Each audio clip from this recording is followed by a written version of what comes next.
Hello. Time for another story from Grandad. And this is a story, strangely enough, about two mice. Brother Mouse and Sister Mouse. Once upon a time, there were two little mice. They were brother and sister, and they lived together on the beach in a bathing hut. This sounds a very odd place for two little mice to live, but they were really quite comfortable. They had a snug hole in the corner between two boards. Whatever could they find to eat living on a beach? Well, they couldn't eat fishy, salty things like seaweed and shrimps, because mice don't care for fishy, salty tastes. They ate delicious crumbs of cakes and biscuits and sandwiches. Where did they find these crumbs? They were dropped by the children and grown-ups who used the bathing hut to undress before they had a bathe and to dress again afterwards. When the children came running and laughing and shivering up from the sea, their mothers nearly always said, "Here, have a nice currant bun," or "Here, have a sandwich, or a biscuit, or a square of chocolate while you're getting dressed." The children always dropped crumbs as they ate, and the little mice ran out of their hole when nobody was looking and gobbled them up. All through the summer the little mice kept fat and content with their meal of crumbs. But when the summer was over, the children went back to their homes. It was much too cold to bathe, so the man who owned the beach hut locked it up for the winter and went away too. Poor little mice. How cold and hungry they felt. They crept over the pebbles and sand and tried to nibble bits of seaweed, but it was so nasty they had to spit it out. One day Brother Mouse found half a coconut at the edge of the sea. It was round and brown, rather like a basin. "I have an idea," said Brother Mouse.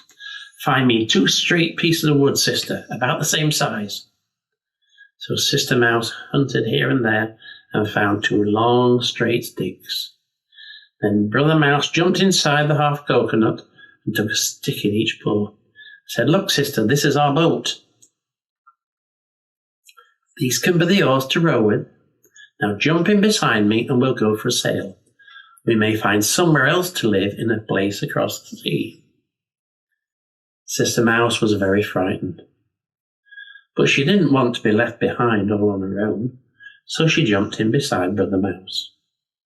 Just then a big wave came rushing in.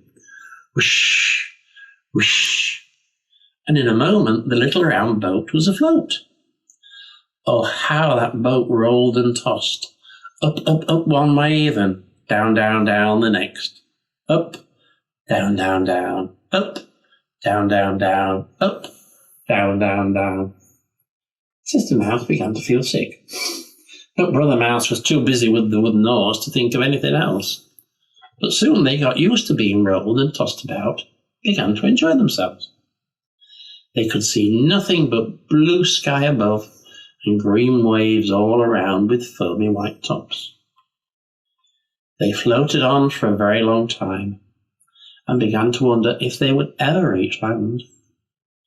Their legs were stiff with sitting still so long, and Brother Mouse's arms ached with tugging at the wooden oars. But suddenly they saw something tall sticking up out of the water.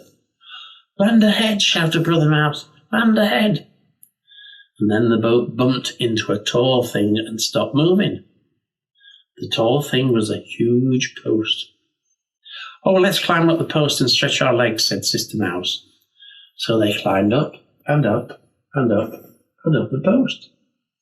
It was slippery with wet green seaweed and prickly with sharp pointed shells. But at last they reached the top, and when they found a wooden floor to walk on, then suddenly they smelled a wonderful, wonderful smell. It was a mixture of toast and coffee and sausages and cake. "Oh," sighed Sister Mouse, "what a lovely smell." "Oh," sighed Brother Mouse, "I'm hungry." The two little mice scampered towards the door, and the smell got stronger and stronger. The door was open, so they crept in and saw they were in a cafe. No one was about, so they found a comfortable home in a hole in a dark corner. The cafe made a very good home. It was built on the end of the pier, and it was open all the year round, winter and summer. There was always plenty of food and plenty of crumbs. Once, somebody said to the cafe lady, "I saw a mouse under that table.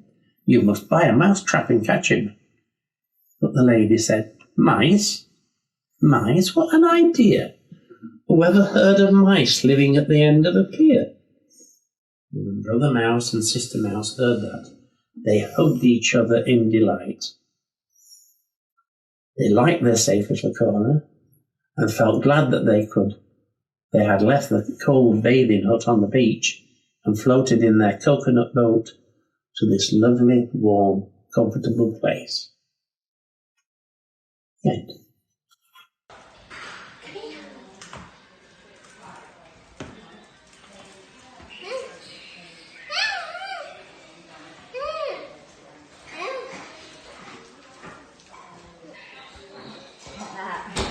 Come on then. Who's doing it? Who's working?